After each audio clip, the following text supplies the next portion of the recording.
안녕하세요. 백만불 미스터리 레체 아빠입니다.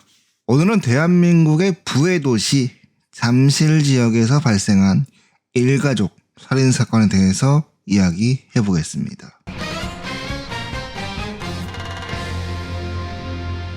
2001년 12월 13일 서울시 송파구 잠실 3파출소에 분당의 한 병원으로부터 전화가 걸려옵니다. 전화가 온 이유는 집주인인 김 씨가 입원 수술을 받기 위해 보호자의 동의가 필요한데 가족과 연락이 닿지 않아 가족을 찾고자 연락을 하게 된 것이었습니다.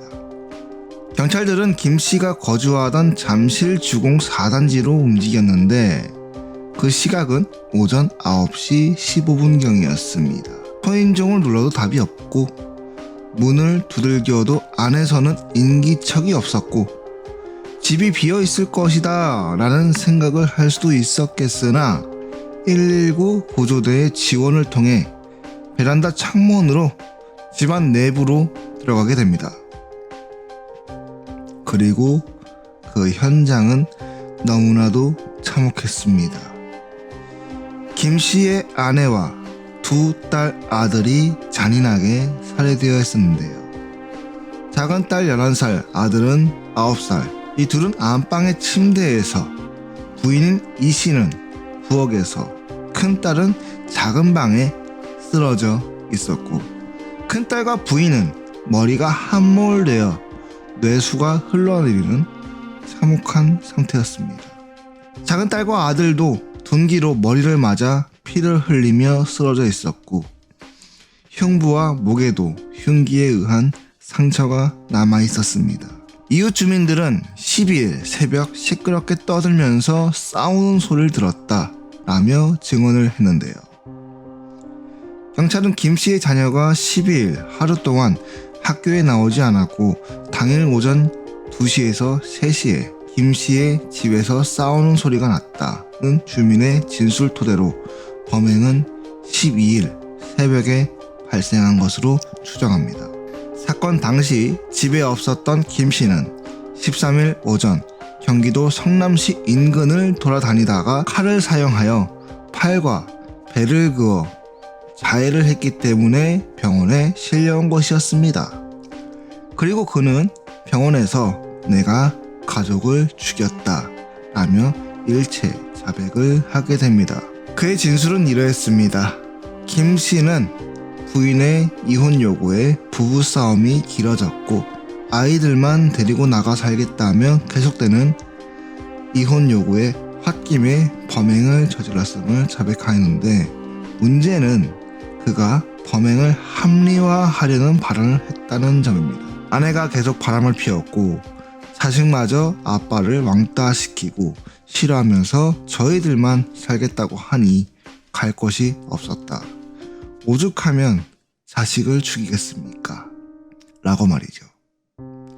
일가의 과거를 살펴보면 1989년 9월 개인 택시를 하던 김 씨는 지인의 소개로 이 씨를 만나 결혼을 했고 김 씨의 집에서는 애 딸린 이 씨와 결혼을 반대하였으나 그런 부분을 무시하고 결혼을 강행하였습니다. 아내인 이 씨는 전 남편 소생인 큰딸 당시에는 5세였는데요. 이후 1990년과 1992년 두 사람 사이에서 딸과 아들이 각각 태어나게 됩니다. 그런데 말입니다. 남편 김 씨가 아내의 의도를 의심하기 시작하면서 가정의 불화가 시작됩니다. 단란주점이나 노래방 등에서 일을 하던 이 씨의 귀가가 늦을 때마다 바람을 피우는 것 아니냐 라며 폭력을 일삼았는데요. 1995년부터는 아내 이 씨에게 쌓인 불만이 애꿎은 의붓딸인 큰딸에게 돌아갑니다. 큰딸이 잠들어 있는 방에 몰래 들어가 몸을 더듬는 등 성추행을 하기 시작합니다. 1999년부터는 자신의 친딸인 둘째 딸 또한 성추행을 하게 되는데요. 아내인 이 씨는 반복되는 폭행과 딸의 성추행 문제로 2001년 9월 남편을 고소하였습니다. 남편 김 씨는 9월 22일 청소년 성보호법 위반 및 상습 폭행 등의 혐의로 구속 기소되어 징역 2년에 집행유예 3년을 받고 11월 30일 구치소를 나오게 됩니다. 그러나 김 씨는 경찰들에게 진술을 할 때 딸을 성추행한 적이 없으며 바람을 피던 아내가 무고한 나를 고소한 것이다 라고 주장하는데요. 12월 12일 밤 11시 김 씨는 출소 이후 처음 이혼을 생각하던 아내를 대면합니다. 김 씨는 이혼만큼은 막아야 한다는 생각이 강했습니다. 유일한 재산이었던 택시를 가압류 당한 상태였기 때문이었죠. 따라서 이혼을 하게 되면 파산으로 이어질 수밖에 없었기 때문에 이혼만큼은 막아야 한다 생각했던 것입니다. 그런데 서로 간의 의견은 전혀 좁혀지지 않았고 언성이 높아졌으며 큰 소리를 듣고 잠에서 깬 의붓 딸도 엄마를 때리지 말라며 김 씨를 집 밖으로 몰아내려고 했는데요. 여기서 순간적으로 안방에 공구함으로 달려간 김 씨는 쇠망치를 꺼내 들고 아내의 머리를 내려치기 시작합니다. 그러나 분이 풀리지 않았던 김 씨는 아내의 머리를 수차례 더 내려치게 되죠. 이 모습을 보던 의붓딸은 김 씨의 목을 두 팔로 감아 그를 말리려고 애를 썼지만 오히려 화를 부추겼고 잔혹하게 살해당하는 결말로 이어집니다. 얼굴을 집중적으로 가격당한 상태였기 때문에 형체를 알아볼 수 없는 모습이었습니다. 아내와 의붓딸을 살해한 김 씨는 초등학생이던 딸과 아들이 자고 있는 방으로 향하는데요. 자살을 결심한 김 씨는 두 아이가 고아가 되게 내버려 두는 것은 도리가 아니라 생각하여 살해하기로 마음먹습니다. 김 씨는 작은 딸에게 망치를 휘둘렀으나 너무나 강하게 내리쳤던 터라 망치에 자루가 부러졌고 확실하게 살해하기 위해 소형 절단기와 가위를 사용하여 작은 딸을 살해하고 아들 역시 같은 방법으로 살해합니다. 이후 현장을 벗어난 김 씨는 택시를 타고 성남시 인근을 돌아다니다가 소형 절단기로 자해를 하여 병원으로 이송되면서 사건은 알려지게 됩니다.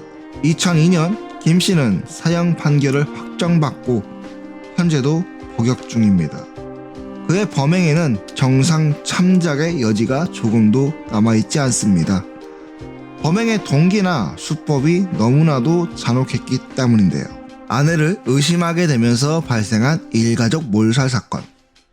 결국 김 씨는 자신이 일군 가족들을 스스로 몰살시키면서 스스로 파멸의 길을 걷게 되었는데요.